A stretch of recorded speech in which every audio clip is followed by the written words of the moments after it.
This is the Book of Abraham, a part of the Scriptures used today by the Church of Jesus Christ of Latter-day Saints, the Mormons.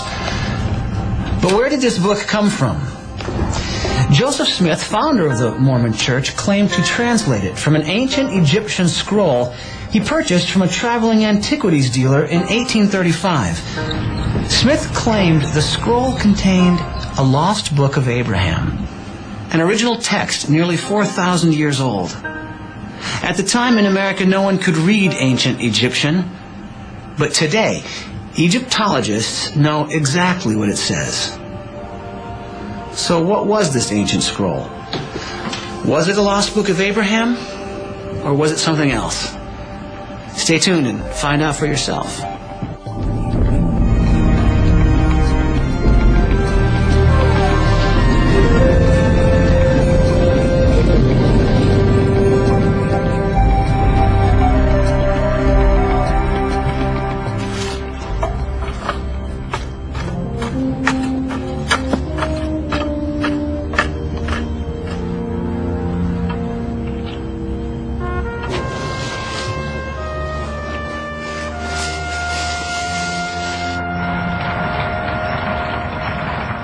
Imagine yourself here in Kirtland, Ohio in 1835. You're in the Western Reserve.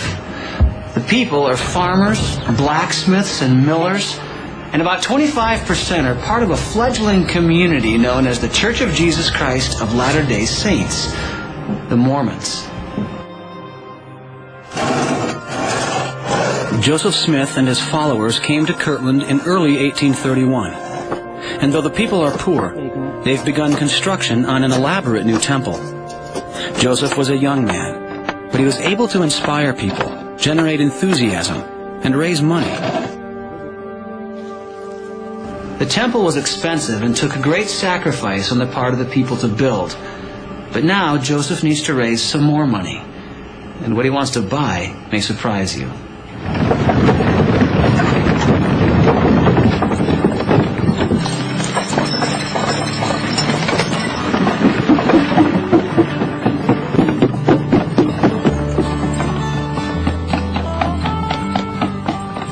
A traveling antiquities dealer named Michael H. Chandler has come to town peddling his wares, an exhibit of all things, 4 Egyptian mummies. It was a spectacle. For a small price, you could see fragments of mysterious writings, things from ancient Egypt, even real mummified human corpses, all of which had been unearthed since Bible times. Chandler and his exhibit were always able to draw a crowd.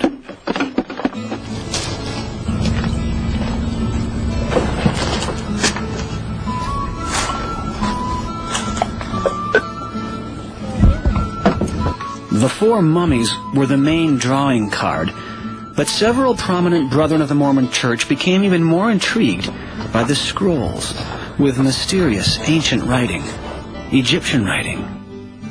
5 years earlier, Joseph Smith, their prophet and leader, had published the Book of Mormon, a remarkable work in that Joseph said he had not actually authored the book, but rather he had translated it from the records of an ancient pre-Columbian civilization.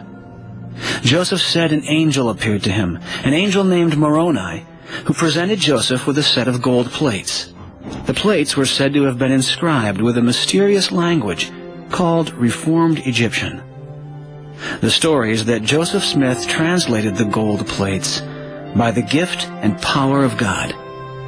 But Joseph said he was required to return the plates to the angel after completing his translation, so they are not available for independent examination. When the Book of Mormon was published in 1830, it established Joseph Smith as a prophet and seer in the eyes of his followers. Joseph had brought forth 1 volume of lost scripture, and they believed God would use him to restore other lost scriptures. One of the original appeals, I think, of early Mormonism was Joseph Smith's claim to be a prophet, seer, and revelator. He had promised that the Lord was opening up the bowels of the earth and bringing forth ancient scriptures, and would continue to do so because we were living in the last days of the earth. When Michael Chandler arrived in Kirtland with ancient papyrus scrolls covered with mysterious, unknown writings, the saints wondered if their prophet could decipher these records. What happened was the enthusiasm was there for the members of the church to think that these things had tremendous value, that the Lord indeed was bringing to the prophet Joseph Smith these documents for him to translate. Joseph said that he could indeed decipher these scrolls. In fact, he said these were more than just ancient Egyptian artifacts. These were none other than the writings of Abraham and Joseph, famous figures from the Old Testament of the Bible.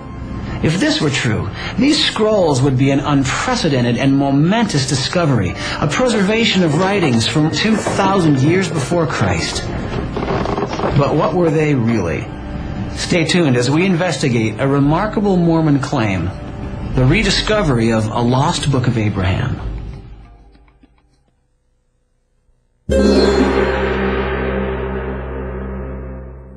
The story begins in 1833 in the eastern United States, when a man named Michael Chandler was commissioned to sell a collection of ancient Egyptian antiquities.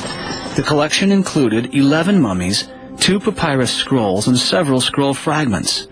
The artifacts had originally been exhumed by a tomb raider named Antonio Lobolo in the early 1820s from a burial site along the banks of the Nile River near the Egyptian city of Thebes. After Lobolo's death, his estate shipped the artifacts to New York City, hoping they could be sold for a profit. Chandler's travels with the antiquities included stops in Philadelphia, Baltimore, and Harrisburg, where he was able to sell 7 of the mummies. He arrived in Cleveland in March of 1835 with the papyrus scrolls and 4 remaining mummies. An article in the Cleveland Advertiser newspaper of March 26, 1835, noted Chandler's interest in selling his remaining artifacts. The exhibitor permits as free an examination of them as is consistent with their preservation. Specimens of the ancient method of writing on papyrus found with the mummies are also shown by Mr. Chandler, whose intelligent conversation adds much to the interest of the exhibition. The collection is offered for sale by the proprietor. Cleveland Advertiser, March 26, 1835. Michael Chandler was apparently acting as an agent for several businessmen in Philadelphia. And apparently the arrangement was that he was supposed to display and sell these antiquities as he displayed them and keep a small commission for himself and send the remainder of the money back to the businessmen in Philadelphia. Once he was out on the road, he apparently lost contact with his businessmen and was dispensing of these antiquities as he went and keeping the entire profit for himself. He had heard about Joseph Smith, the Mormon prophet, and his abilities to translate languages, and so he wended his way to Kirtland, Ohio, and arrived there in July of 1835. Chandler's arrival in Kirtland was described at the time by William W. Phelps, a member of the Mormon community, in a letter to his wife. 4 Egyptian mummies were brought here. There were 2 papyrus rolls besides some other ancient Egyptian writings with them. As no one could translate these writings, they were presented to President Smith. He soon knew what they were and said the rolls of papyrus, contained the sacred record of Joseph in Pharaoh's court in Egypt and the teachings of Father Abraham. God has so ordered it that these mummies and writings have been brought into the church. July 20, 1835. That created a tremendous value for these papyri. But Chandler was unwilling to sell the papyri by themselves. That was all that the prophet was interested in. He insisted on selling the 4 mummies that were all that were left now, and everything. He was ready now to unload the entire collection of antiquities that he had left.